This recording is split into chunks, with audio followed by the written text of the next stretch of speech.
This video is going to be a lot different than the others. I'm still going to make the sodor fallout, but I think I'm going to do something different than that. And besides, I'm running out of ideas about sodor fallout, so I think this is going to be a good one.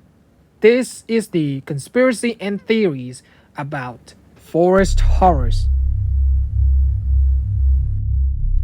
And thanks for Daylight 3 for making these videos possible.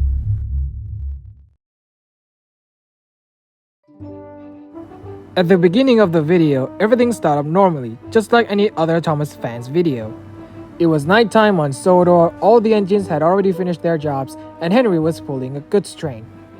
And it was October on Sodor, so all the engines will gather up in the sheds to hear Edward's ghost stories. Sometimes, an engine from the other railway will come to hear it too. In the next scene, when Henry was traveling, he was approaching a place where we're all familiar with, and that is Henry's forest. But as he goes deeper, something strange began to happen. There is a big bright red light glowing in the forest. Both Henry's and his crews know what it is. They thought that it was actually the fire. However, there's something's up with this fire. Henry continued on, but the farther down the line they went, the more unusual the situation became. Why do I smell smoke or see any trees burning? Speak for yourself. You are right, Henry. The fire always looked different. They started to aware that this fire and the red light is not very normal, because they don't see or smell any smokes, and there's also a yellow light around them too, and they are moving, almost seemingly that they're alive. But then, all those lights are gone. Henry's and his firemen are surprised, and they were very confused. On the next scene, Henry had finally left the forest. However, he was forced to stop by a red signal. But as Henry waiting for his line to be clear, he then saw a plane flew past him and 3 lorries on the adjacent road heading at the opposite way where Henry's came. And that's when the signal finally turned green and Henry set off. Okay, but before we go to the next scenes, I want you to keep these details here. The plane that flew past him is a Northrop Grumman E-2 Hawkeye, an American Navy early warning aircraft, and the 3 lorries that drove on the opposite direction where Henry's came. These details will be important later. Henry had finally finished his job and just in time to hear Edward's story, and the engines are all really enjoy about it. Okay, now there's another detail that I want you to be kept, and that is this scene. This scene will going to be used on the next episodes. If you can't remember it, just go to the Daylight 3 or watch my video to remember. After all of Edward's stories, he finally ends with the Godred story. Immediately after that, D261, an engine from another railway, began to mock Edward's story. So Edward, with his intimidating look, decided to ask the Diesel if he got any better story. But the Diesel started, meaning that he didn't have any. So Edward asked other engines in the sheds if they have. The engine all silent, but then until Henry made a suggestion. Well, yes. Happened to me on the way here, actually. All the engines then glanced at Henry. And Henry then told everything of what he see, and Edward listened closely. And then the 3 lorries drove by. Edward processed what had just been related to him while the Diesel continued to mock the old engine. See? He had a better story. And he came up with it on the way here. While Henry being annoyed at the spam can, he decided to see what Edward was doing. And all he sees is that Edward is glaring at him. He asked Henry if all of those stories that he told was true, and he said yes. The poor tortured souls. Do you know what I saw, Edward? Yes, I was going to save this story for next year, but it seems that now is the best time. And Edward began to explain of what Henry saw. So it all happened back in the early days of the NWR, when Thomas and Edward is the only engine on the line. The workload started to get even more and the Fat Director decided to loan an engine from another railway. The engine is from Furnace Railway and it was a 440. I don't know why Daylight 3 used Molly, but I guess that is the only model that he had at the time. And the engine's pronouns is he.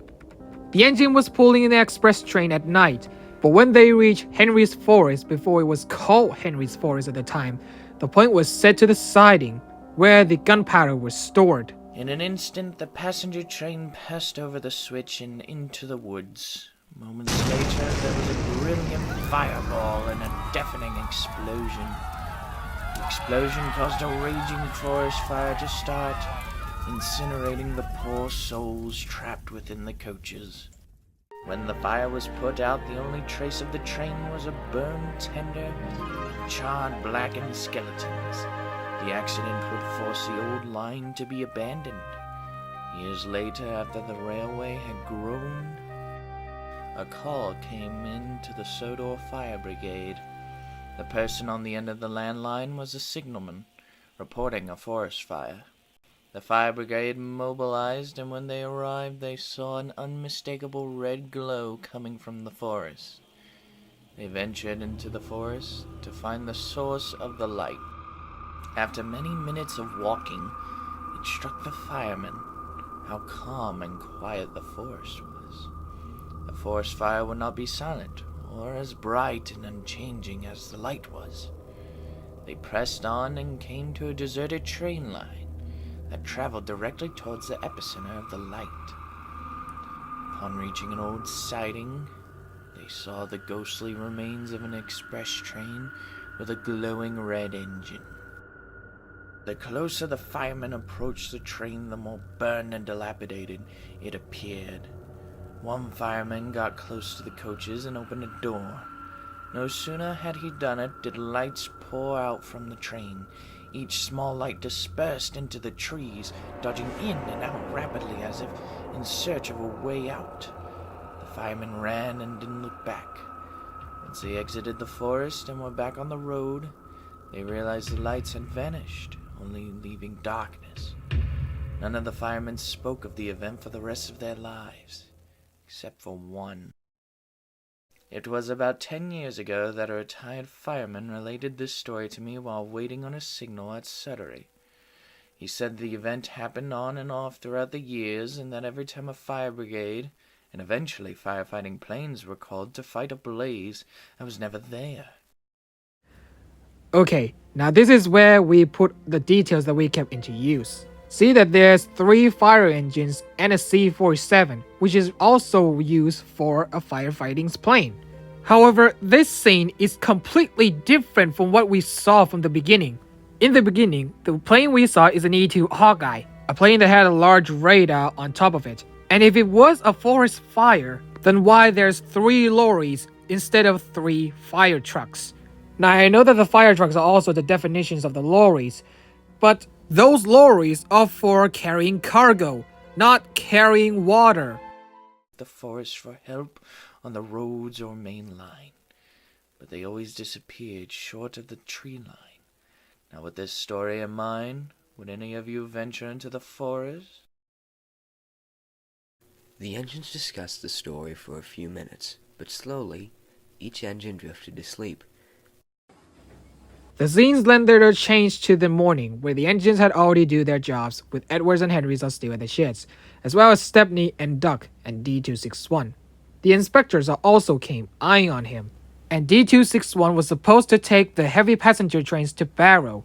Okay, I almost forgot to mention about that this engine is actually named Bowler, and it took on the episode called The Great Journey of Sodor. So Bowler, or D261, decided to show off Duck and Stepney, but then his engine began to splutter, and he then slowly came to a halt.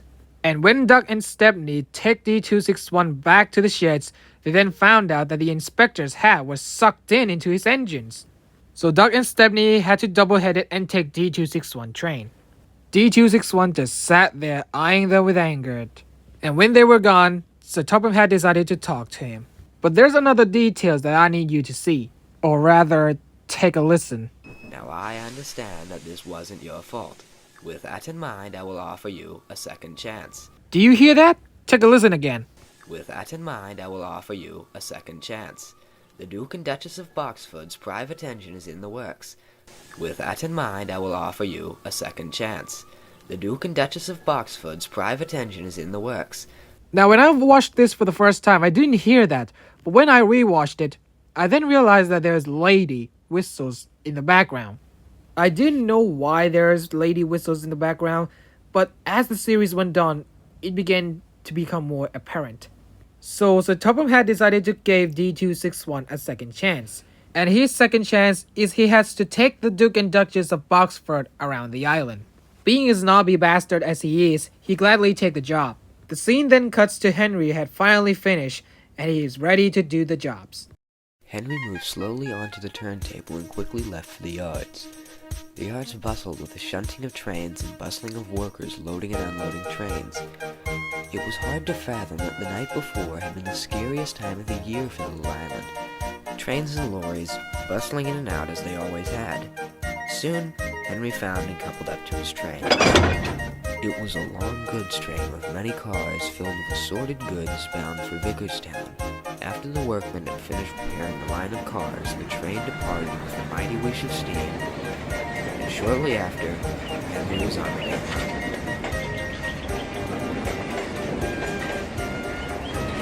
Henry had made a good time running through the countryside of the Sodor. Finally, he reached the forest where he had passed last night. But instead of a calm or relaxing look, he is actually scared. He is now started to scared of his own forest. This is the first time, even though it was not official by Mattel, we saw Henry being scared of his own forest. And the trucks began to notice about Henry's behavior, and they began to tease him. What? Not afraid of a squirrel, are you? Those are branches, not skeletons. Looking for a place to hide from some rain, are we? While the trucks are teasing him, he is still in his own thoughts about Edward's story. As he thought though, he kept getting more scared.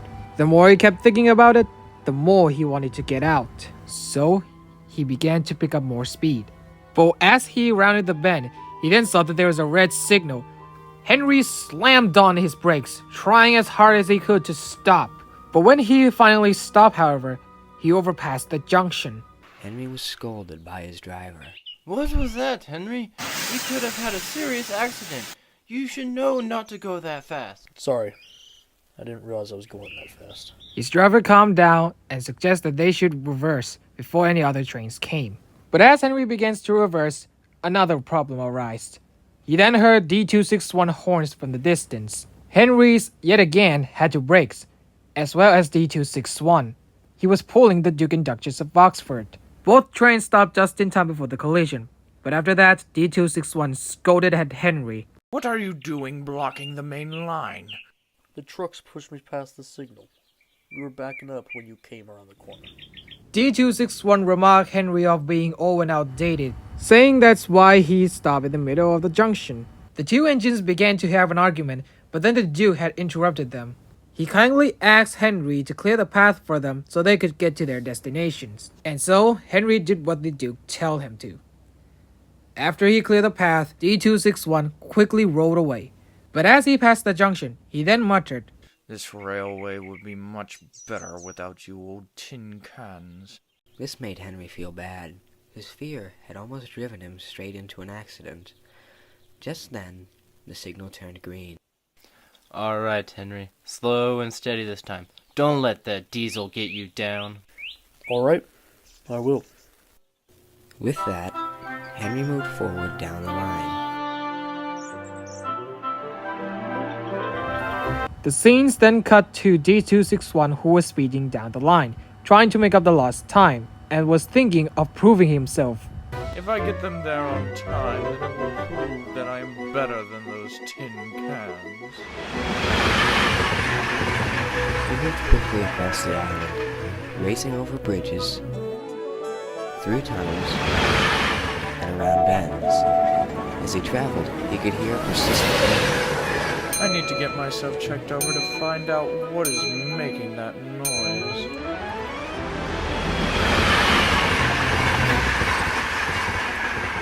Soon, the diesel was getting close to the final station. All that was left was a sharp bend. As he rounded it, a muffled clang and a gush of water could be heard. The diesel thought nothing of it as he pridefully pulled into the station. D261 finally reached the station, without realizing the mess he had caused in the back. People then swarmed around the Duke and Duchess coaches, welcoming them. While it all happening, D261 was thinking of himself that Sir Topham will buy him. But when the door opened, people were shocked of what they saw, because the Duke and Duchess was filled with tea, and they were in mess. And when D261 saw what happened to the Duke, he knew that he was screwed. The station master suggests Duke and Duchess to be cleaned before they go to the wedding. The Duchess followed the station master, while the Duke angrily approached D261. Had you not been warned about the safety bell inside the coach, you were told that it would automatically sound if you were going too fast. But your grace, we were late and your engine goes fast as well. Spencer is fast, not reckless. You have ruined the wedding we have been working hard to prepare. You have caused confusion and delay. The Fat Controller then emerges from the crowd, and just like the Duke, he confronted the Diesel. He was really angry that the Diesel had just thrown away his second chance. D261 excused the Fat Controller that it was Henry who was blocking the line, making them late. But Sir Topham Hatt was having none of it. He decided that he will take D261 back to the mainland, and he will find an available engine to take the Duke and Duchess return trip. After the party, it was already nighttime, and the people are returning to their home. Some take by rails, and D261 was on the other side of the platform, waiting for an engine to take the Duke and Duchess return trip. After a few minutes, he then saw an engine puffing in to take the train. But when the engine got closer, he was shocked to see who's taking the train. And it was Henry. What is an old tin can like you doing pulling the Duke and Duchess? Sir Topham wanted me to take the Duke and Duchess home. I was the only engine available. The Diesel was shocked and angry at the same time. In his mind, he would never have sped if Henry hadn't blocked the line. They chose you! You nearly caused a wreck today. I would have been bought if it wasn't for you overdue scrap heap. And you are an arrogant vacuum cleaner. Just then, the Duke and Duchess exited the station house and boarded the train. The guard blew his whistle, and Henry was cleared to leave. As Henry was leaving the station, he heard the Diesel mutter, You will regret this. With that, Henry left the station and took the Duke and Duchess home. Henry then take the Duke and Duchess back to their home. But before they leave, they decided to go and talk with Henry. They admire him how good he pulled them. So in return, he offered Henry to become his personal engine until Spencer come back from works, as well as staying in Spencer's sheds. Henry happily take his offer. After that, the Duke and Duchess went home and Henry stayed in Spencer's sheds. The scenes then cuts to Henry's dream, and it was really dark, we can't see anything. Only just a small ominous red lights up ahead. Henry knew that the lights came from his forest. So, he moved slowly forward to see what it is. Henry then stopped at the end of the line, which seems to be cut by the ravine, and that's where the source of the light came. And when he looked down, he seems to make out the circular object on the ravine below. I think this is the most interesting scenes that we ever have seen here, because if we brighten the scene up, you can see that it is a UFO, which begs the question, why it was here. And then, the lights came from out of nowhere, surrounding Henry's. One of the lights, however, approached Henry and then pushed him off, down into the ravine below. Henry then woke up from his dream, and it was still nighttime. Henry was really delusional about his dream. He thought it could be something, like a warning. But then, when he looked up to his forest, he saw that there's a light again. At first, Henry resisted of going there, but then he decided that he to face it. He decided that he wanted to know the answer of what's going on there. If he could face the rain, then he could face his own forest. So, Henry moved slowly out of the shed with his own steam. I wanted to make an appreciation here because this is the first time that we saw a Thomas and Friends character move on their own without crew. Henry then stopped on the main line and see that the source of the light is coming from the abandoned line. And so, Henry puffed on to the abandoned line. He came to a stop near the exit of the yard. Just beyond a line of old boxcars, the light was at its brightest. This is it.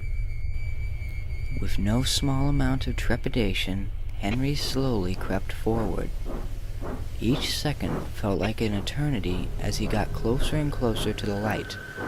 He was almost past the line of cars when he heard the sound of an engine. A diesel engine. D261 then comes into the forest, surprising Henry. Henry then asked D261 of what he was doing here. D261 explained that when he was leaving Sodor, he saw Henry heading to the abandoned line, so he decided to follow him. But when he was here now, he saw that there was an opportunity to pay Henry's out. I think D261 seems to be blind by the red lights in front of him. As the engines then start another argument, the yellow lights then start appearing around them, almost seemingly curious about the situation. D261 then finally snapped and was about to bump Henry. Henry quickly reversed, but as D261 did so, one of the lights from the surroundings magically knocked D261 off the rail and broken down his engines. Then all the lights seems to fixated on D261. Henry just doesn't care and quickly reversed out until he was out of sight. Henry then stopped behind the trees, and all he could hear is D261 begging for his life. Henry, come back, please. I'm sorry. I was wrong. Just help me. Henry was thinking of going to help the diesels. However, he then saw the yellow lights again, and this time, it seems to be moving to D261. Please, don't leave me. Help me. Somebody.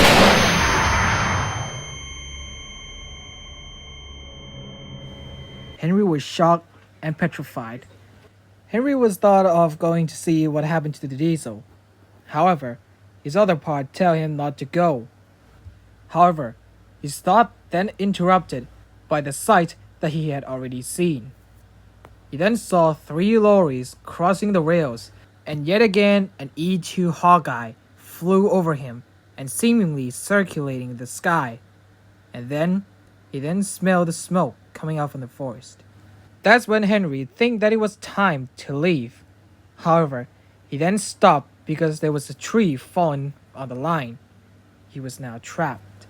He thought of going back to where he came to leave, but the red light reappeared, this time in front of his face, almost blinding him. After a minute of silence, Henry finally asked. Who are you?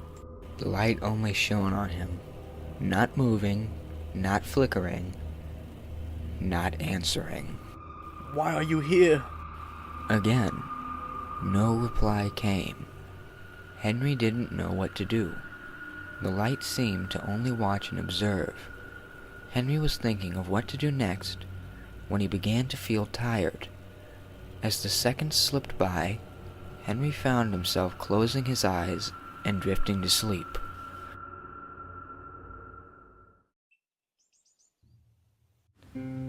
Henry then woke up and then found himself being back at Spencer's sheds.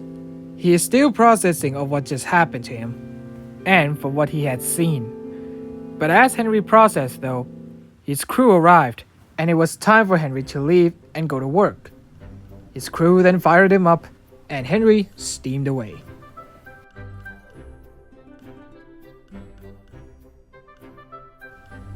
After the incidents, the lights never returned and Henry resumed his life.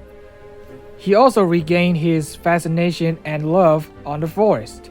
Now he's no longer afraid of it. And for Bowler, well, as the old saying go, he said goodbye to no one but left 2 things. A rather nasty smell and a battered bowler hat. If he ever did leave the island. This video is just the beginning of the conspiracy and theories explained videos. I have nothing much to talk about on this one, but I'm pretty sure as the time went on, we get to see more and more mysterious stuff, and I will be one to theorize it. The only thing that I could theorize about this one is that those red lights must be something came from the outer space. Thank you for you all listening, and I'll see you in the next video.